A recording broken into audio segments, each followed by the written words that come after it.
3 years ago, I had a spinal infection and I didn't walk for a full year. This doctor told me, he said, Josh, you're likely going to be permanently disabled. When I went and did my post-MRI, they said, your disc looks 100% healed, completely healthy. We've never seen a disc heal like this. Today, we're joined by Dr. Josh Axe, a doctor of natural medicine who helped his mother achieve complete remission from cancer twice using Eastern and Western protocols. He's now on a mission to empower people to unlock their body's natural ability to heal through nutrition, mindset, and ancient remedies. At 40, I looked like a boy. My grandfather looked like a man at the same age.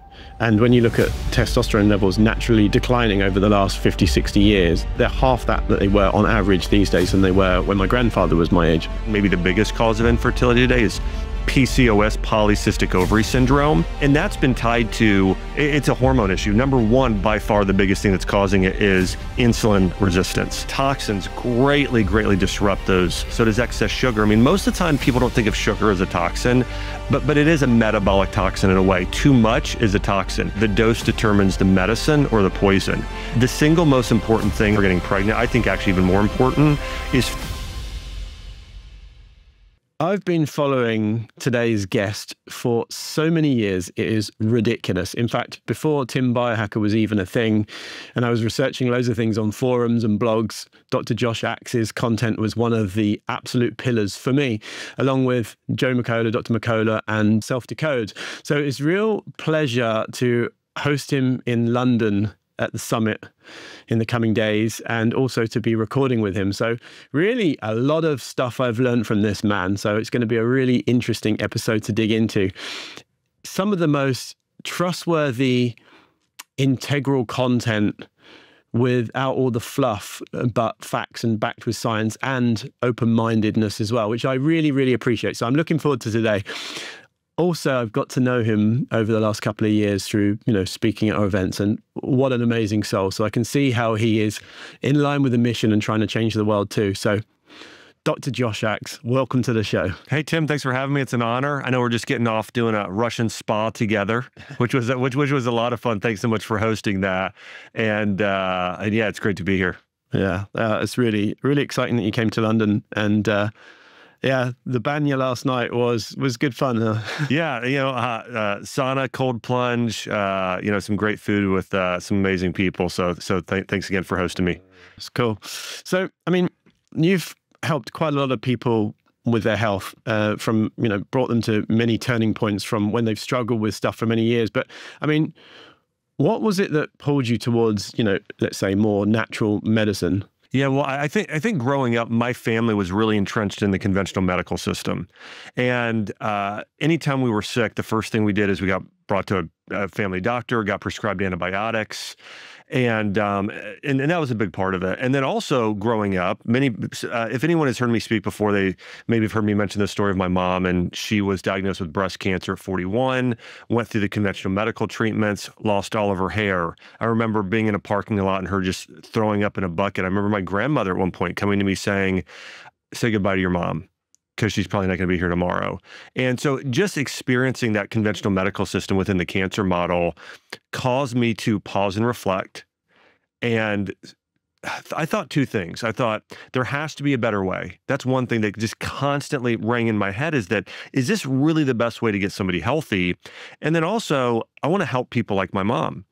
I remember getting on my hands and knees and just praying to God once, and just saying, God, help me help people like my mom and save my mom. And my mom was diagnosed as being cancer-free after all of that. But the crazy part was she seemed like she was worse than ever before.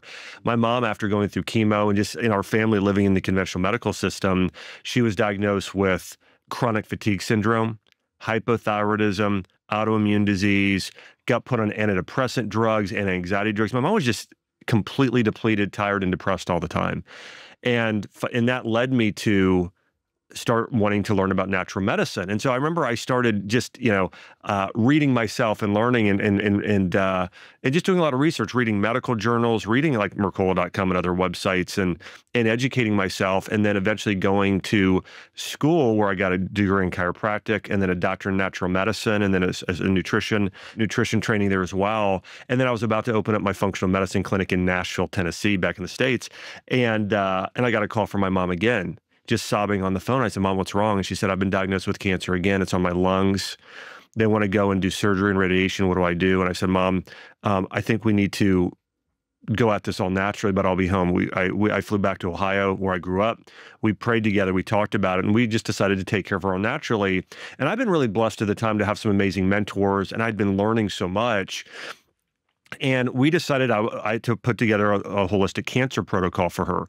And so I took a lot of the things I knew from, and I had been researching on something called Gerson therapy, another one called the Budwig protocol. I'd studied Chinese medicine, biblical medicine, and I put together a program for my mom. And basically her diet looked something like this.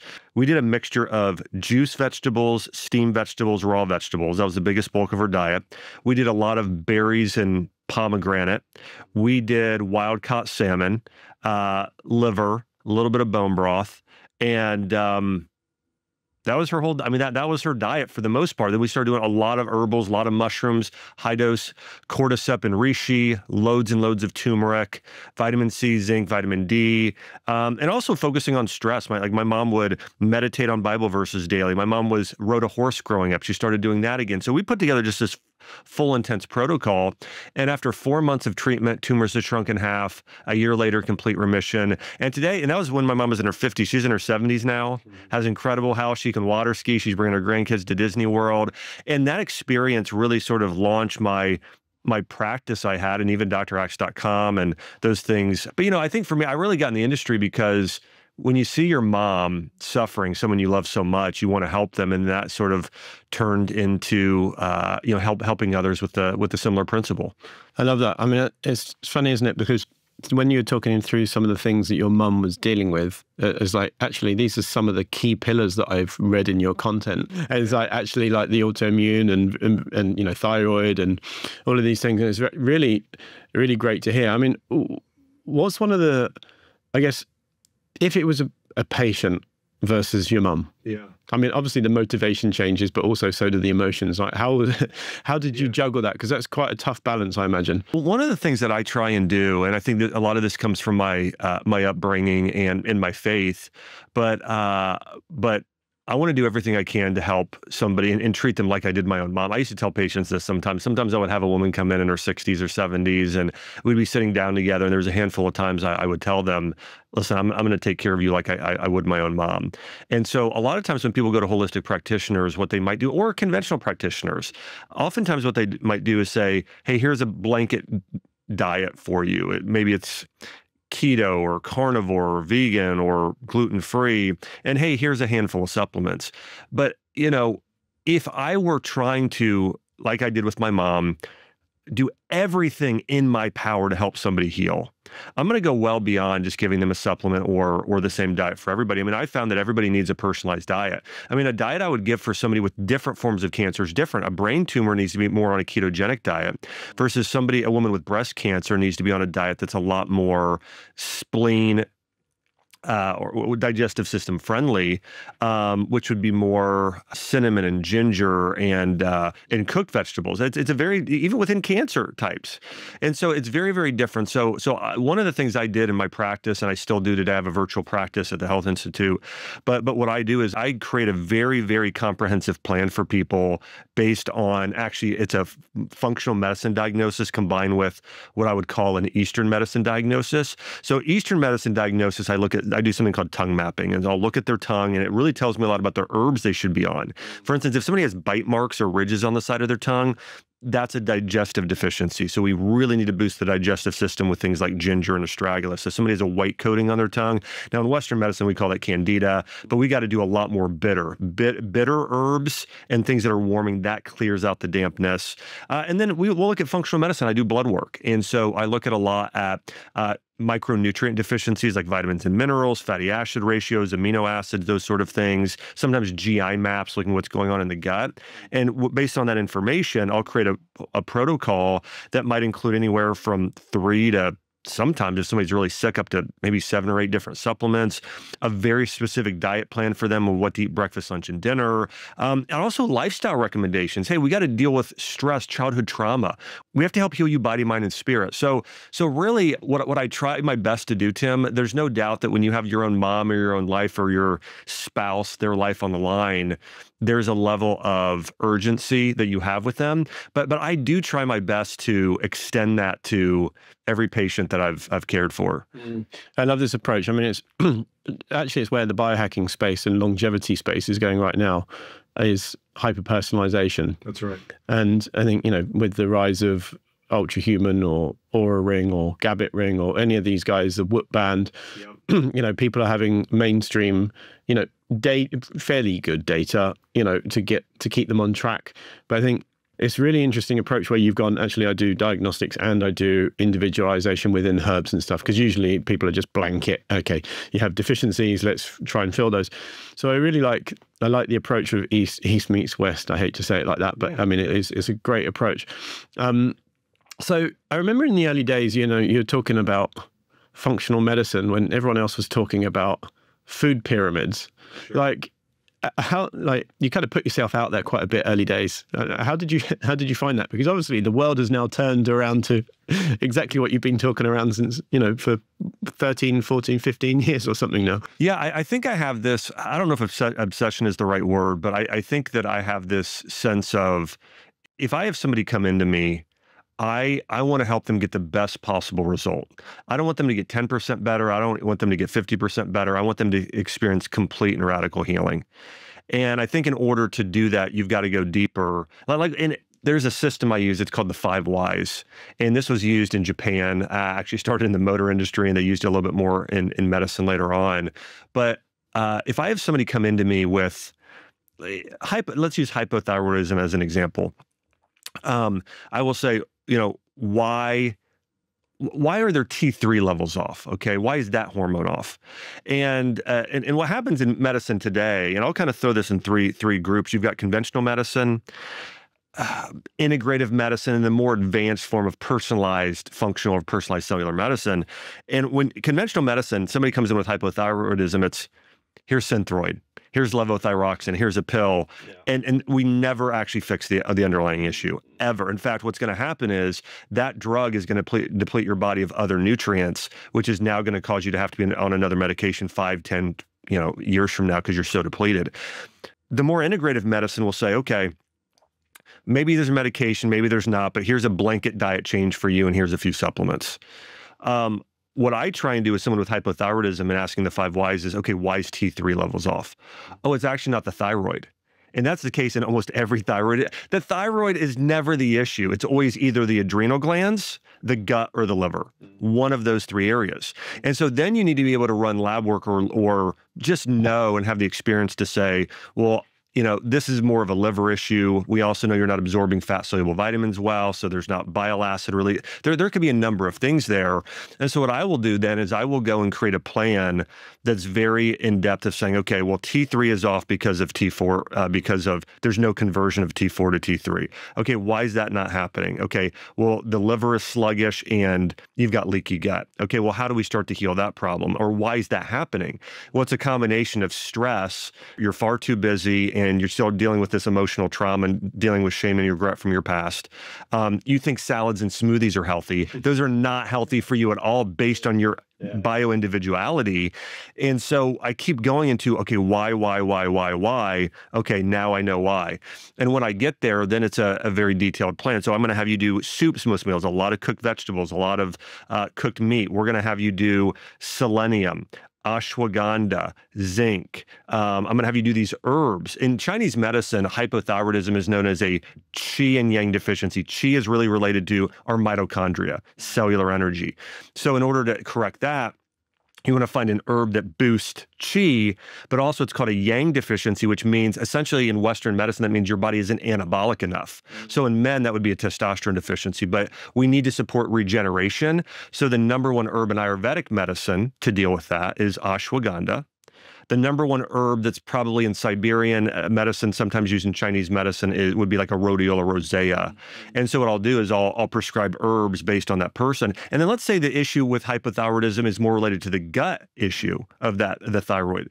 Well, then I'm going to do herbs more like astragalus and licorice root, high doses of L-glutamine, bone broth, those sort of things in order to correct the gut. But it really is a sense of like, if we want to heal you, we need to go very in depth. You need a full protocol, not just a single supplement, not just a diet. And that's not even hitting on some of the stress component, which I think that 50% of the reason why people are sick is dealing with emotional, relational, stress. Yeah, I love this. And I think I just want to touch on the thyroid thing, because there's two things that I've noticed around thyroid. And obviously I'm not a practitioner, doctor or anything, but I love data. And I hear a lot of, I love hearing, people's problems, I think, and after you have X amount of followers and that X amount of people asking for your help. And sometimes I dig into the rabbit hole. Or for instance, one thing that was, I always used to have low body temperature, and I would track it multiple times a day and do the average and plot it on a chart and stuff. I mean, I was almost, OCD about it. But I tried all the different supplements, and I even went on Armour Thyroid and all this stuff to get my body temperature up, because obviously low body temperature means low metabolism in some form. So I did all of these things, and and I used to get cold hands and feet quite a lot. So I started researching. It's like, there must be a deficiency of something here. And do you know what it was for me? Manganese. Really? Because apparently, and actually I discussed this with Barton Scott recently on the podcast we did together. So he has the brand Upgraded Formulas, and he does nanoparticle minerals. Manganese, 1 dropper a day, and within 3 or 4 days, my body temperature normalized, no cold hands or feet. So again, I did the same with my mum, exactly the same. So it's like, actually, it's almost like manganese helps activate or utilize the thyroid, even though your levels may look okay, which is an interesting finding. And the other one was actually, it came up because I did some content around perfume and how bad perfume is. And so many women, and I did this, spoke about this with Darren Oren on the podcast a year ago now, and it went viral because it's like, one thing that really confuses me is why women spray perfume and it's straight onto their thyroid. And there's up to 300 untested chemicals on humans, which don't have to be labeled, and they can have as many as they want sprayed straight on the thyroid, and yet they wonder why they have thyroid issues or low body temperature or immune issues. Obviously, thyroid being one of the main messengers for how our body works. Your metabolism, it's huge. So I love this deficiency approach that you're talking about, various herbs to help with it. And it's like, it made, as you were saying it, I was thinking, I wonder how many of those herbs actually have high level of bioavailable manganese in them to help with that. So I mean, environment factors come into it as well, obviously. For instance, the thyroid with the perfume would be an example of that. Well, I think most dysfunction or disease in the body is caused by, let me throw out 3 things. One is, and it could also be labeled as 2, but we'll go with 3 here. One is deficiency. You're just deficient in something. The other one's toxicity. And that typically is leading to a deficiency because something's being blocked, not being converted. And that's the issue there. We know this, heavy metals, glyphosate, forever chemicals, BPA, these chemicals actually bind to receptor sites for minerals, keeping you from absorbing magnesium, manganese, zinc, selenium. I mean, a lot of these crucial minerals that our body needs. So that's an issue. And another thing that I'm very aware of with patients, and maybe something I focus on more than others, is that we need to increase cellular energy. And in Chinese medicine and Ayurvedic, they would call that qi. In Western medicine, we'd call that mitochondrial health or ATP. But that's really a big focus that we need to do. So we need to support detoxification of the cell. We need to optimize nutrient intake, and we need to increase that cellular energy. As you mentioned earlier, here's what I found. It's so funny. When you're in school, the conditions that people talk about, we heard a lot about heart disease, cancer, diabetes, obesity. But really in school, they're not talking about hypothyroidism. Like, that was my biggest shocker opening my practice, was how many women had hypothyroidism and also conditions like PCOS, and then how many men had low testosterone. I mean, those were, really hormonal conditions and autoimmune disease were the things that I was just shocked by in terms of how many people were dealing with those issues. And so, I had to, over time, just really create more and more in-depth protocols for getting the root of those issues, because modern medicine really doesn't know how to treat those whatsoever. No, I agree. And I've been through part of this journey myself, as we just discussed quickly beforehand. And actually, I did some content recently on Instagram around this, because at 40, I looked like a boy. My grandfather looked like a man. at the same age. And when you look at testosterone levels naturally declining over the last 50, 60 years, you know, they're half that they were on average these days than they were when my grandfather was my age. Yeah. So I went on a little bit of TRT, not too much. And I tried everything to optimize. I tried all the precursors. I'd used the peptides, you know, all of this stuff. Even enclomiphene didn't really help me too much. So I went on a bit of TRT, and then I developed into a man over the coming 3 years. There are things like my voice now, even when I'm speaking, I'm like, wow, my voice is deepened. And then I did a side-by-side picture of my grandfather and I at the same age, and then a grandfather and I now post-testosterone replacement therapy, and you can see how similar we are now. Yeah. And it's almost like environmental factors, for instance, the amount of plastics that are in our diet. You know, I try to avoid plastic as much as I can, but the environmental factors that my grandfather didn't have, that I do, has almost limited my genes in producing the testosterone levels that I feel like I should have had. Yeah. But maybe there's a component that I'm missing here, and actually there's a deficiency in a autoimmune thing that I need to figure out. Well, I would say with most men with low testosterone, here's what I found. I found that it's those three things we just talked about. I think it's deficiency, and then there's a deficiency also that maybe we could chat about, which is of rest and just recovery. You know, I remember when I was in my first 2 years of practice, I was working like 60 hours a week, and it was very mission driven, helping people. I mean, I loved what I did and what I do, but I started getting leaky gut. I was like having loose stool, digestive issues. I'm like, I'm the person helping me with digestive issues. How's this happening? I went to this doctor who practiced, he was a Chinese medicine doctor, and he kept telling me, he was an Asian man. He goes, Dr. X, your battery is down here. Should be here. It should be, like, he kept kind of showing me like it should be up here. Your battery is this low. And the thing I realized was the reason why it was low was not like, I'm not the sort of person that really has what I would consider emotional stress. Like, I don't deal with fear, worry, anxiety really that much. Not to say I have zero, but it's very, very low. And so I thought, well, I'm not stressed. I kept telling myself, well, I'm not stressed. But the reality is from the morning I woke up, even doing things that are healthy prayer, meditative practices, to the moment I went to bed, I had something I was doing. Like, even at night, I would get home, be on my laptop while watching a TV show or not, like working on my computer. And basically, I just started a practice of, okay, I'm going to take lunch and I'm not going to rush through it. I'm going to take a walk and relax for an hour. And then once 5 o'clock rolls around, I'm going to stop working. So I'm going to work really hard from, you know, and do things from the moment I wake up till 5, but I'm not going to keep working. And that fixed it. I mean, that alone fixed it. So I think, you know, if you think about it like this with physical exercise, we are created to deal with a pretty heavy load. Like, you can, you know, here's the reality. You can do a set of dumbbell curls for 1 minute, but if you try and go all day doing it, you're going to tear your bicep, you're going to hurt yourself. That's what most people are doing right now because they're so busy. They don't have recovery time. So when you're running, you need to take breaks in between. You need to do intervals. And most people are not taking a break whatsoever and trying to sprint. So I think that's the single biggest thing affecting testosterone levels. The next thing I would say would be just these major deficiencies. I think vitamin D and zinc are probably the two biggest when you look at the literature. Again, but there are outliers out there like manganese, like selenium, that are sitting there that are causing deficiencies, omega-3s, amino acids, you know, peptides like creatine. I mean, so those are going to be very, very helpful. And then the cellular energy component. There's a lot of herbs. So in Chinese medicine, if a man has low testosterone, they tend to have them do Panax ginseng, fenugreek, and then there's many others: Tongkat Ali, deer antler, tribulus. I mean, so there's quite a few herbs that can help address those things. But I found that most of the time when we deal with all of those areas simultaneously and then do weight training, most of the time over time it can be remedied. But the thing that's hardest for people is to lay off on just the busyness of having something every second of the day. So I had, this is really interesting. I really want to touch on this actually, because I had a tonsillectomy done about 2 months ago now.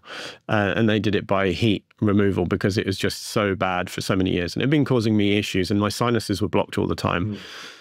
Anyway, fast forward, had the surgery done, did all the usual stuff for healing. And I'd spent pretty much 3 weeks in my apartment without leaving because I couldn't even drink. I couldn't even sip on water. It was so painful. It was brutal. Yeah. And I'd spent 3 weeks in my safe space in my apartment. It's got a really nice, wide, expansive view. So I'm like, it's always super calming. And there was no stresses, no problems. I had bone broth delivered to me, you know, to keep me going and all this. So I was so privileged, I understand. However, the first day I stepped outside again, and I took a walk in the park, and even the park was just too much stimulus for me.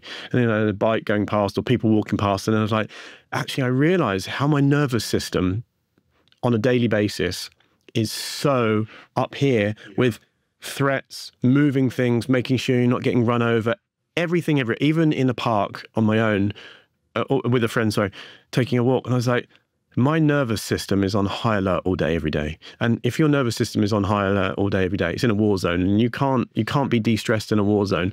And so I think this is why the practice that you said, like prayer or morning meditation and journaling, and actually for me, I do the Miracle Morning by Howard Alred. Great. It helps ground me. So people say, Tim, you're so calm around this summit. And I'm like, in the inside, I'm like, do you realize the coping mechanisms I have to do to keep myself? The amount of work that goes into it is nuts.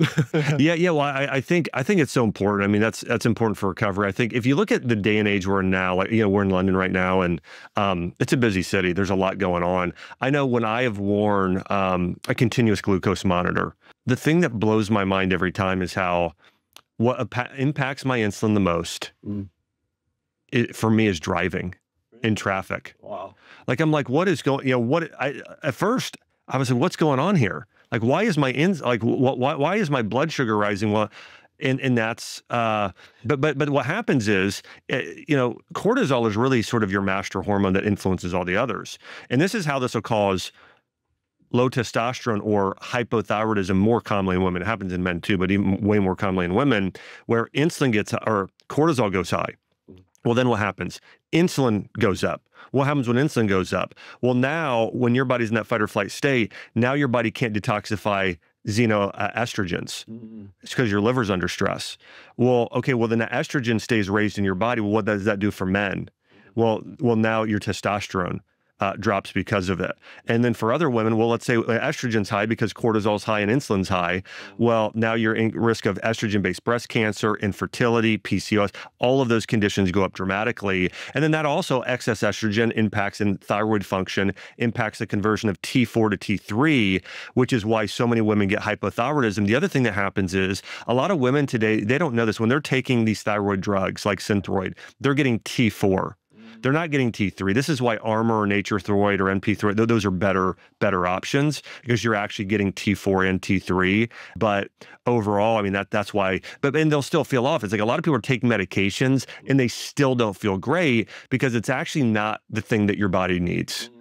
I mean, it's interesting on the Armor thyroid and whatnot. I remember testing with this. It's like, obviously, it's got a small dose of T1, T2, T3, and T4, apparently, in the ratios that the body actually needs, which comes from pigs, I think, or you can get it from different sources. Armor comes from pigs, and then Nature-Throid comes from cows. No, which I is much better way, I think, of doing it than the meds. But yeah, I have heard quite a few people say that they're on T4 and they felt okay, but felt amazing when they went on to Armor or equivalent. So, I mean, let's move on to, fertility, because we touched on the perfume side of things being sprayed on the thyroid, which I think has a massive impact for women, specifically around fertility. But obviously that's only 50% of the picture, because I think, as we'll be talking about over the weekend, it's not just the woman. And I think us guys don't realize necessarily how much it could be us impacting this whole pregnancy piece, and then just blaming it on the women because they're the ones that carry. And it's like, so yeah, obviously there are quite a few different things, like if the woman's body's not ready to grow a baby because she's still dealing with some serious health issues or low metabolism or thyroid issues, how do you think, and I know the answer to this, but this is more for the listeners, how do you think toxins, mindset, deficiencies, and things like perfume impact female hormones? We'll come on to the male bit in a second. Well, I think for females, we know, as I mentioned, there's this element of increasing estrogen.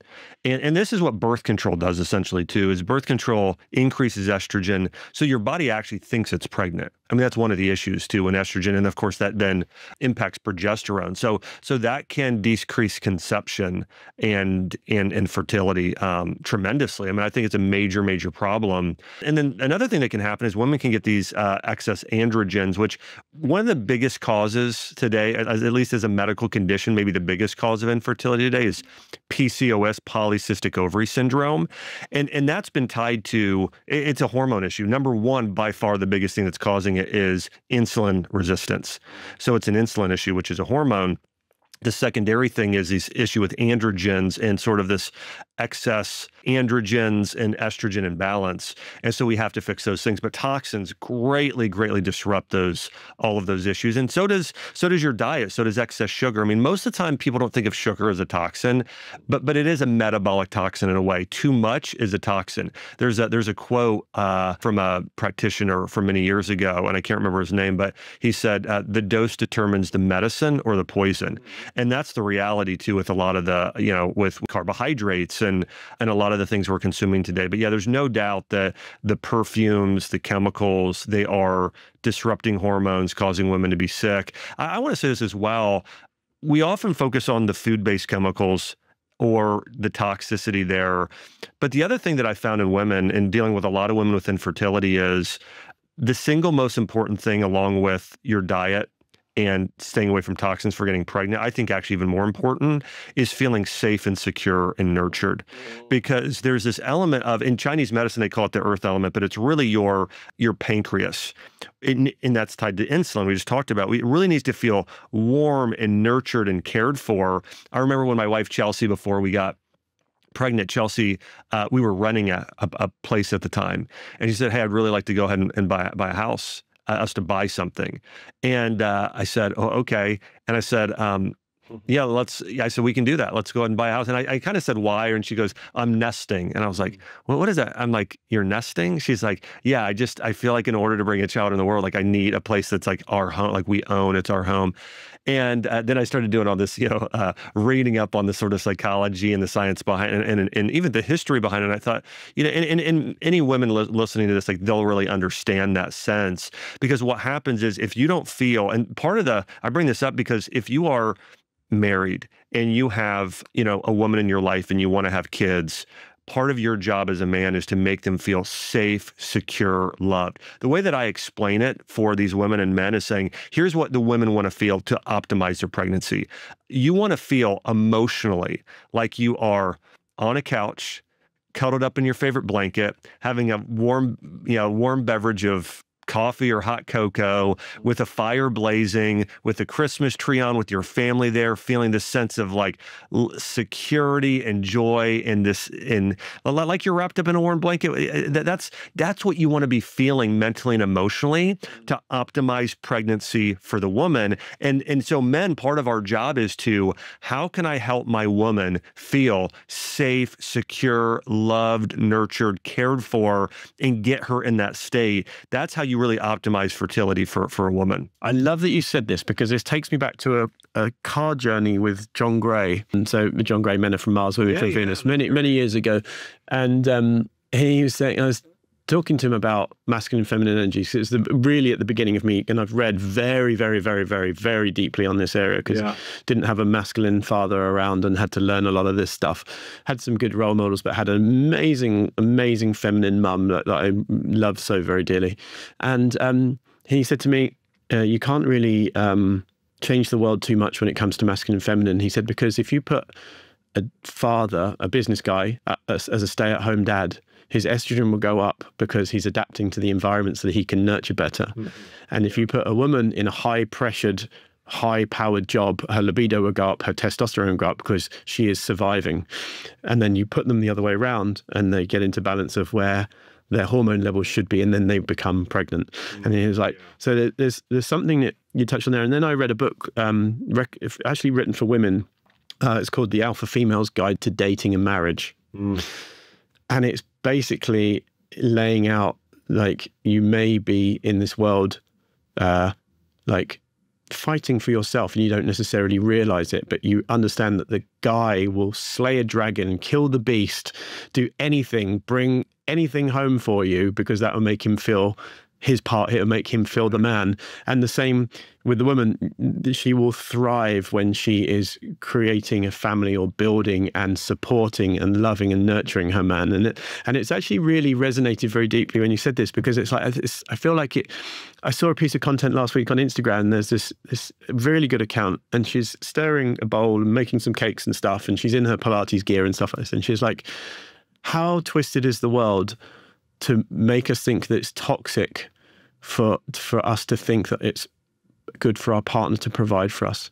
He said, my man goes to work and works really hard to protect me, to provide for me, and I can go to Pilates, I cook cakes, I build a family. Like, that's the best thing for me ever, and I love it, and I get to have an amazing day. Yeah. And how twisted is the world to think that this is the wrong way?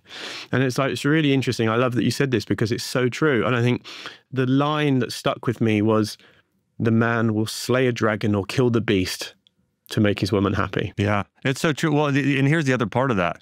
That's going to boost testosterone in a man. You know, there's this great study on where they compared different exercises or things and what boosted testosterone the most. So they had things like basketball and soccer and chopping wood increased the testosterone the most. And I think there's an element of, listen, there's no doubt chopping wood, it's a full body exercise. I'll say this, I remember my dad, I had an amazing dad, like military, you know, was served in Vietnam War and was in the Army and always weightlifting. So I had like a man's man dad, like a great dad. And, but, you know, I remember going out in the backyard with him and, you know, chopping firewood for the first time. And it's probably the most I'd ever felt like a man, you know, being like a 12-year-old boy and out there chopping wood. But I think there's definitely a psychological component there that's crucial. And that's something that, you know, when you look at the Bible, and you look at some of these ancient forms of medicine, even Chinese medicine, there's a lot greater emphasis on sort of how our mental and spiritual health impacts the physical health. Here's an example of this, knowing your purpose in life. They would say in Chinese medicine, that's very important for your qi, which is very important for our mitochondria and cellular energy. When you know your purpose and you're going after something you love, and there's a study that came out that said only 25% of people know what their purpose is. So you have 75% of people that don't have this life calling or passion or thing that they're going after. And that actually is diminishing your health in a way, not having this thing that where you're using your gifts to add value to the world in the greatest way. So all that being said, I think that these are very important conversations. And again, I think for men, go out there, slay the dragon. And part of it too, but here's what happens to a lot of men. They get in the state of, again, busyness. I'm living in survival mode. And sometimes it's to serve your family. But really, men need to be in this state where it's, hey, you're working hard, but also you're playing hard and you're doing things that you are, again, weight training is so important for men. I mean, it's important for women too, but I think there's something that does, and I think we've both experienced this, when you are physically fit, putting on muscle, it does something to your self-confidence that nothing else can do, that I can think of. No, I agree. I mean, I'm ectomorph, very skinny generally, been working out hard. And it's really, I think the thing that triggered it in me, and one thing is coping with stress. You know, I don't fall back to alcohol, I don't fall back to drugs or any of these things. And we all have to have coping mechanisms. And since running the conference, especially in the last 2 months, I've really pushed it hard in the gym. I've really taken it out, but I've also de-stressed in the sauna. But one thought that I had was, what happens if I have my woman and a kid and there's a threat? Like, as a skinny dude with no muscle strength that doesn't work out, how am I going to protect them? And how can I give the reassurance to her that she is protected? I'm like, actually, this is one of the core things as a man. So therefore, by definition, if you're not at least learning to be strong and protect, then there's a core thing of a man. And I think that in itself, the mindset helps upregulate testosterone, makes you feel sexier, makes you attract a better partner because your testosterone goes up, your pheromones change, all of these things. So it's a very interesting chain of events that happen. Yeah. Well, you know, the other thing, I will say this too. I think all these things are the most important. I think along with them, there are things that we can do to support our hormones. So as we're talking about women who are dealing with infertility, there are some incredible herbs. One, we talked about insulin being a major issue with PCOS. When I have a woman come in with PCOS and infertility, I will tend to prescribe them berberine. I have them add a lot of cinnamon and ginger to their food. Cinnamon's incredible for blood sugar. I have them do a teaspoon every single morning, full teaspoon of Ceylon cinnamon. Mulberry leaf is amazing for blood sugar. To detoxify androgens, do a lot of steamed cruciferous vegetables. That's amazing. And then drink milk thistle and dandelion tea. So there are ways to really balance those out. And for men, a very similar thing. For fertility, let's do some Panax ginseng. Let's do some fenugreek. Let's do some deer antler. And let's get in the gym and lift some weights and then start protecting fending for and serving your woman and see what happens. And it's going to improve. It's going to improve. Great points. And yeah, it's funny when you're saying cruciferous, I was thinking about DIM as the supplement. DIM's, indole 3-carbinol. I love this. I'm a big fan of that because of my aromatase issues in the past. So it's like really, really great. Yeah. So, okay, I want to move on to kind of mindset, faith, and what's becoming mainstream right now, because I know these are important areas for you and for me as well. And we're in the longevity gold rush, as we were talking about last night. Is like things are going crazy right now. And I think so much awareness, there's obviously things are changing because of Maha in terms of awareness of actually we need a less toxic world and we need to do better. And then obviously the people wanting to make money are all coming into the space that we've been in for a very long time. So it's kind of changing the world quite quickly. Yeah. I mean, back in 2013, you were teaching a lot of things that were, really quite fringe. And now, they're on the bookshelf at Target, which is quite funny. And, there's a lot of good content coming out. A lot of it's regurgitated. A lot of it's you've been talking about for years. How did you stay committed early days when everyone was kind of not there? Well, I think for me, again, you sort of reference this. I think for me, my faith is such a big part of who I am. And I want to do what's right more than I want to be popular. And I think that's an important thing. And we saw this through COVID, right? We saw a lot of people who we might have had respect for to a degree, and then they sort of collapsed and didn't say or do anything.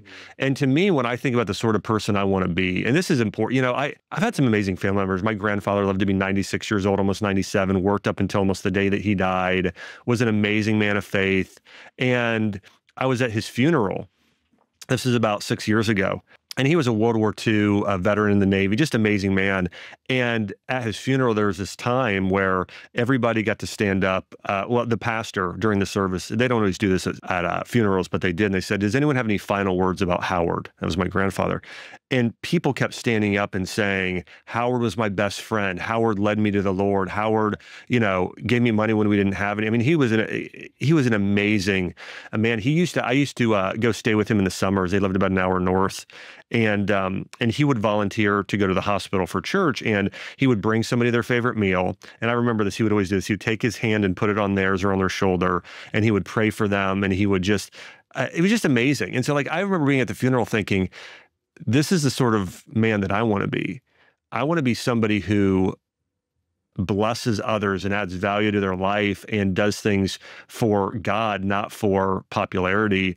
And so I think that being really blessed to have that sort of grandfather and see somebody live that out was really a blessing to me. So I think that's been a part of even the content I've produced or the way that I've cared for people, is saying, I'm not gonna, if I'm speaking out against COVID and lockdowns or because this happened, I did some interviews really on COVID, and I said, listen, if you have a viral infection, there are certain things that are good for all types of viruses. Do high-dose vitamin D, vitamin C, zinc, do elderberry, do echinacea, do a lot of ginger tea. In Chinese medicine, yellow foods like ginger and miso and chicken broth are all good for the immune system. Get sunshine. And then I had a magazine write this article about me, how I was anti-science because there's no scientific proof for this virus. It was, but for me, and I read the Bible a lot. And there are some Bible verses that say where Jesus is saying, listen, the world hated me.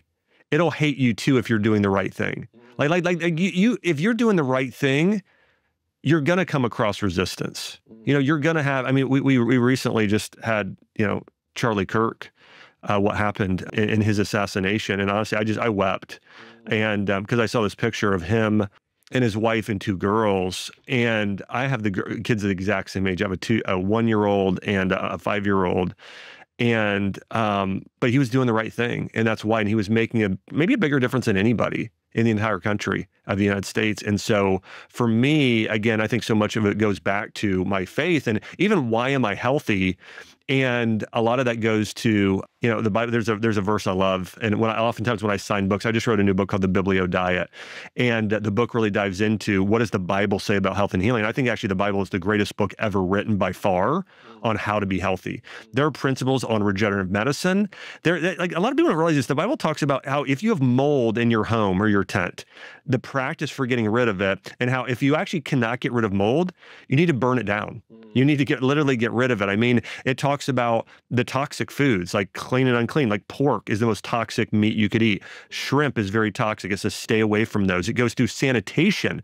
I mean, this was the single most important thing that increased lifespan was proper sanitation. It goes through washing your hands, using essential oils. I mean, all of these things, prayer for healing, fasting for healing. So all that being said, I think that a big thing for me was my faith in terms of why do I eat healthy?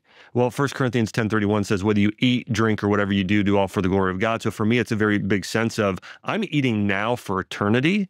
I'm eating now. I used to have a pastor that came into my practice, and he was my best patient ever. Like if I taught a lecture, he was there. I mean, everywhere. And I asked him, his name was John. I said, Pastor John, I said, you're my best patient. You're at everything. Why is that? And he goes, because I want to be serving the poor and helping people when I'm in my 90s. So I think that having that why behind why do you need to get healthy is a great motivating factor. But my why for me is a big reason why I've sometimes been outspoken about certain things even very early on. I love that. I mean, if we look at, for instance, an African mother that has to crawl 15 kilometers to get a cup of water for the kid, the motivation and the why is the thing that gets someone to go through on things. And I think, when I got into health space, 2012-ish, I had a gun to my head almost, because I went from being, super successful and vibrant to broken and not being able to leave the house. And that was the big motivation. And then, over the coming years, it's like we discussed yesterday, when you have a higher purpose and a why, it changes everything. Everything gravitates towards it. For instance, for me, what you said about your grandfather actually really touched me just a minute ago, because my grandfather, when he passed and we had to decide to turn the machines off, I remember looking at him going, what a man. Wow. And that is exactly what I would like to get to for my grandkids. And it's like, well, what attributes does that man have? And where do I want to get to? And then on the side to that is, I want to leave the world a little bit better than I found it. And I truly believe that every single human on this planet should do the same. If we all had that mindset, how much safer and more amazing would this world be? And that higher calling, wanting to leave the world a better place, or, serving, whatever you believe in, it's serving something greater than yourself instead of just raping the planet for everything you can. Yeah. And I love that. And I think that's really one of the things that drives me throughout the day, every day. Like, for instance, with the conference, it's a graft. It's a real graft. It's a lot of stressful work to pull this off. But it's that wanting to leave the world a little bit better than I found it and making a mark on it, which is really driving for me. Well, I think when we look at this, is something we've really lost in the West. It's coming back now. I mean, 20 years ago it was non-existent in Western medicine, but it's starting to come back. Is this idea that health, even when you look in the dictionary, it says health is wholeness of body, mind, and spirit. And we kind of removed that, like this sort of cold scientific method, this thing that we sort of began to worship in the West. Kind of what got lost is the effect of your mental and spiritual health on your physical health. When I first got into practice, there was no doubt that the conditions that were growing the fastest were like childhood obesity, childhood diabetes, hormonal conditions, autoimmune disease were the fastest growing issues. Over the last 7 years, I would say, it's mental health issues, it's identity issues.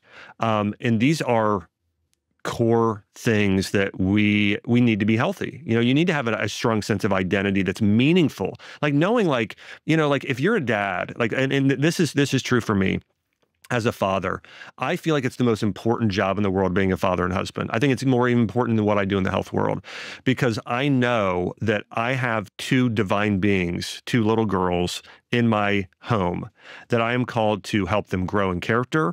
I'm called to help them develop a relationship with God. I'm called to help them take their unique gifts and skills to the highest level to serve other people.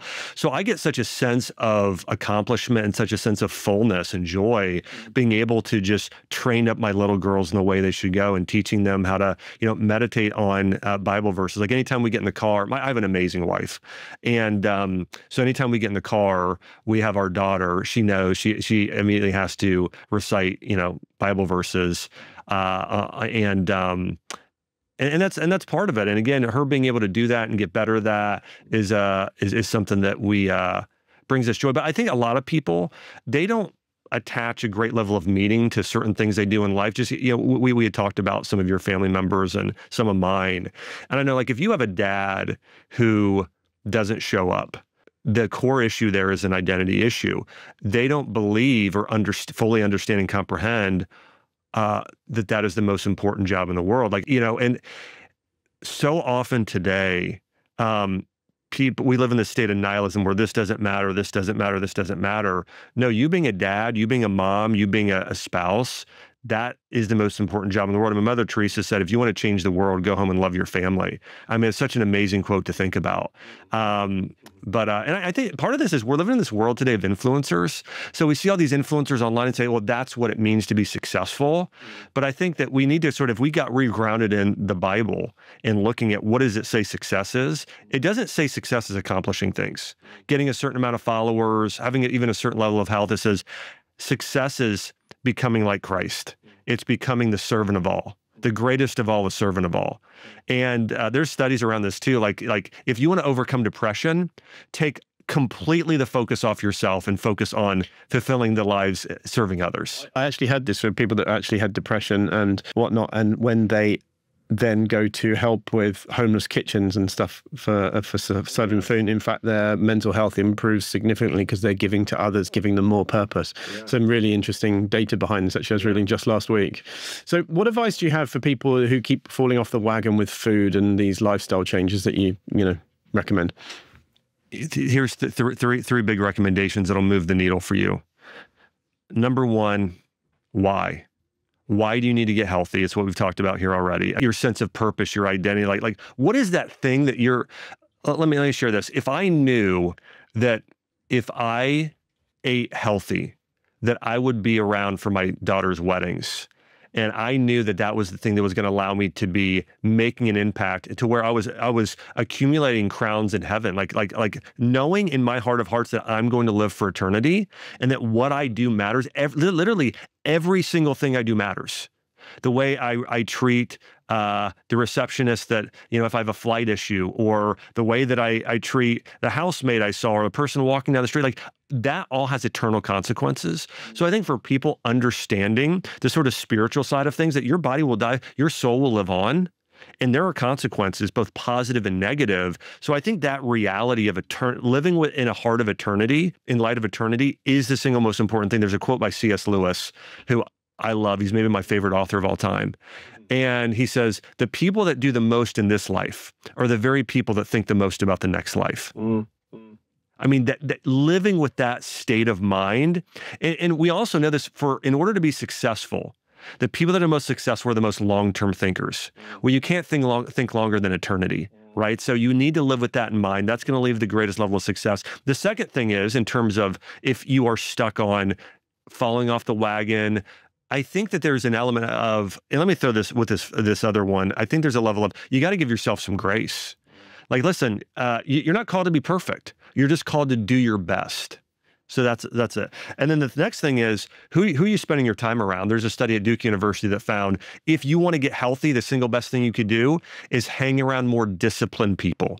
So I've had this time twice in my life where I remember once when I was in, getting my medical degree, when I was in school, and I realized the people I was hanging out with my first couple quarters were not they weren't purpose-driven people. And I completely changed my friend group. And I did this a couple of times in my life where it's like I was part of a group and I thought, you know what, this is not the right group. Cut off completely, go and pursue a group of people that want to change the world, and I started becoming like them. I mean, that's a principle. You become like the people you surround with. You want to be healthy? Hang around with healthy, disciplined, purpose-driven people.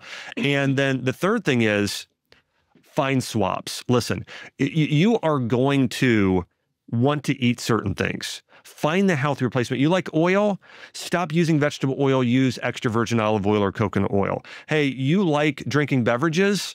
Stop the Starbucks and switch over to an organic coffee shop, that's mold-free coffee or pesticide-free coffee, and drink coffee. That's okay. Like, I eat chicken Parmesan. I eat chocolate cake. I just make it at home with tiger nut flour, oat flour, almond flour, and use honey as the sweetener. So eat a lot of your favorite things, satisfy your sweet tooth, but do it in a way like my dad. Here's an example. Like my dad wants to continue to be, he's 75, he water skis, he's lifting weights. He had this addiction to ice cream, eating way too much of it. So what we started doing was, he has it 1 day a week now, but on the other nights, he might do something like chocolate protein powder with coconut milk with some sea salt in it. And that's enough for him on most nights to satisfy his sweet tooth. So for some people, listen, just find the best swap. And that makes it so much easier to transition. It's funny because actually Davinia Taylor, who's one of our speakers, she created a brand called Will Powders. Yeah. And no affiliation, by the way. She's a good friend of mine, but they're super ethical with their products. And they brought out a chocolate bone broth powder that with a little bit of creatine and sea salt in it. And it's super organic, the best quality from Swiss cows. And it's so that you can make a chocolate milkshake for your kids and they will never know. The same with electrolytes that make you drink, tasty, like it's a soft drink and all these things. And it's like almost replace the rubbish with the good stuff. And, the good stuff actually becomes the default and you don't like the rubbish then. So it's actually really, really great strategy, implementing these things without people even realizing them sometimes. Yeah. So we're coming close to the end of the day, but I've got some rapid fire questions for you, if I may. Ready. What's one myth in health that still makes your head shake? Well, I don't know if it makes my head shake, but it is raw food is the best way to go. Actually, most people need to be eating cooked food. I mean, I think for anybody with hypothyroidism, low testosterone, autoimmune disease, gut issues, they should be eating mostly soups and herbal teas and not salads and smoothies. Excellent. So your go-to way to reset your nervous system after a stressful day? I mean, for me, I do something called a spiritual triathlon. And so I spend some time in gratitude. And what I'll do is I tend to do it. I go on a walk and I will just put my hands in the air and people probably wonder what I'm doing, but I'm like, God, I thank you so much for my amazing wife. Thank you for my amazing life. Thank you so much for my 2 daughters. Thank you that I have a God that loves me unconditionally and that I can have a relationship directly with you. And then I tend to either listen or sit down and read my Bible. And I'll read, let's say it's, Corinthians, where it's talking about love is patient, love is kind, it does not envy, it does not boast, it is not arrogant or rude. And I will sit there and think about, okay, love is patient. How can I be more patient, God? Show me where I'm not being patient in my life. Help me become that sort of person that's just incredibly patient. And I'll just kind of chew and meditate while I pray. And I think being able to do that, and that's something I do first thing every morning. First thing I do is do that spiritual triathlon. And for me, that's been the most life-changing practice. More than any superfood smoothie, more than any exercise, it's actually changed my life for the good. Love it. So what's the most overlooked factor in fertility? I think it's what we talked about. I think it's this idea of knowing what your role and calling is in life. I think that's a big part of it. The other thing I would say is it's supporting your emotional health. Again, women feeling safe and secure. That is so critical. I think the other thing with that, again, we talked about is insulin, blood sugar. Like women should be, if they want to get fertile, they should be doing cinnamon and ginger all day long. It's so good, creating that stress-free environment. So men, it's slaying the dragon, it's pursuing your woman, it's doing everything you can to fight for her, support her, and then doing things that are going to help boost that testosterone, lifting weights, eating a lot of organic meat, those things we talked about, getting good sleep. That's big. I know I just mentioned a bunch. This isn't too rapid fire, but I'm doing my best here. That's good. Yeah. That's good. What's the biggest health lesson you've learned in the last year? So I had 3 years ago, I had a spinal infection and I didn't walk for a full year. And when I say I didn't walk, I mean I literally didn't take one step. I couldn't sit in a wheelchair. I was bedridden. I went in for a really simple medical procedure, and my disc got infected. And I went and met with a doctor. I was in Puerto Rico at the time, had to get on a medical flight. They flew me to Florida, where this doctor told me, he said, Josh, you're likely going to be permanently disabled. This was 3 years ago. And if honestly, Tim, for 24 hours, I felt like my life was over. And then I spent some time in prayer, and I thought, you know what? My God is bigger than my condition right now. And so I spent a tremendous amount of time in prayer. And honestly, for me, I think it was the single biggest factor of my healing. I saw what most doctors would have diagnosed me as an irreversible condition. There's no way I could completely, because I had an infection that went from my disc. It was eating away at my L5 vertebra. There's an abscess by my spinal cord. And most doctors would say, you can't regenerate and heal that tissue. When I went and did my post-MRI about a year ago, they said, your disc looks 100% healed, completely healthy. We've never seen a disc heal like this. And I think a big part of it was I spent so much time in prayer with God, just listening. And then, of course, I did the right things. I got in a hyperbaric chamber regularly. I mean, that was important for my healing. I did peptide therapy. I did stem cells. I do a lot of the things you teach on your podcast.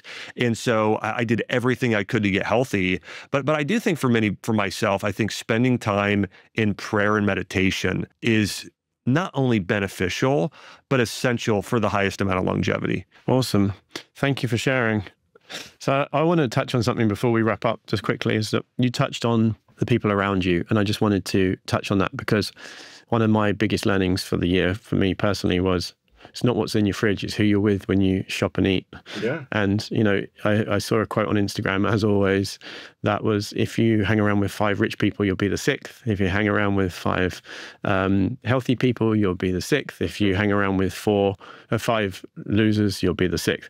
And it's like, actually, we're so influenced by each other and each other's viewpoints, but so elated when we hang around with people with a similar viewpoint, which I feel like with you, actually, like we're very aligned on many things. And yeah, this is one of the things that makes the conference, the summit, so special, I think, because, you know, I look at the event business as being a reason for everyone together, because you don't necessarily remember the talks. You remember a few things you learn. You don't really remember all of the brands, but you do remember the friends you make and the people you meet. And it's like the amount of times I've gone, oh yeah, that's where I met such and such back in 2018. And it's like, well, actually then for a conference is just an excuse for everyone to get together in real life.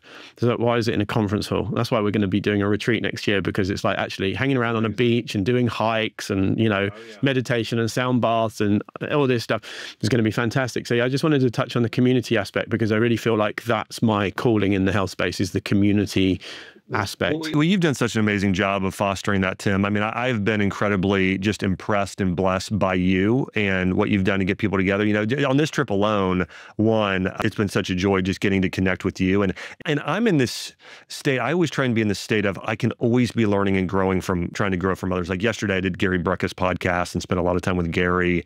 And so we chatted for about 3 hours and it was a lot of fun. And so we were exchanging ideas on peptides. I was talking to him about bioregulators, these new things that are in the peptide space. And so that was iron sharpens iron. And then last night, you know, you and I, Ben Greenfield, Chris Motley got to hang out and talk about natural medicine and healing and all kinds of things. And Ben and I talk about pork a little bit back and forth and our thoughts there on biblical health. And that was a lot of fun growing there. And then, you know, tomorrow at your event, I get to connect with, I'm going to interview Barbara O'Neill on my podcast and talk to her. But yeah, I mean, you know, over the last few days alone, because of you facilitated me connecting with Gary, with you, with Ben, with Barbara, and so many of these others, you know, Dr. Darsha as well. So, you know, you've been a incredible, just the most incredible person at really creating these sorts of environments. And it's such an honor to be at your event, the Health Optimization Summit here. Your Austin event was amazing. I know this one's even bigger. I mean, I'm blown away at how many people are going to be here in London. So thanks so much for having me. Thank you very much for coming in, and thank you for being part of it. So thank you very much. It's just been really fun to sit down with you, especially because it's like a 12 or 13 year cycle since I first started reading your content. So it's actually very special for me. I mean, you have been such a constant in this space, and, you know, obviously you've been through your challenges, which has made you come back even stronger. And it's been powerful to, you know, follow your work for so long. So thank you very much for being part of it. And I can't wait to see your talk tomorrow as well. Awesome. Thanks, Tim. You've been listening to the Health Optimization Podcast, and I'm Tim Gray. If you've enjoyed this episode, give it a thumbs up, leave a comment, and subscribe for more.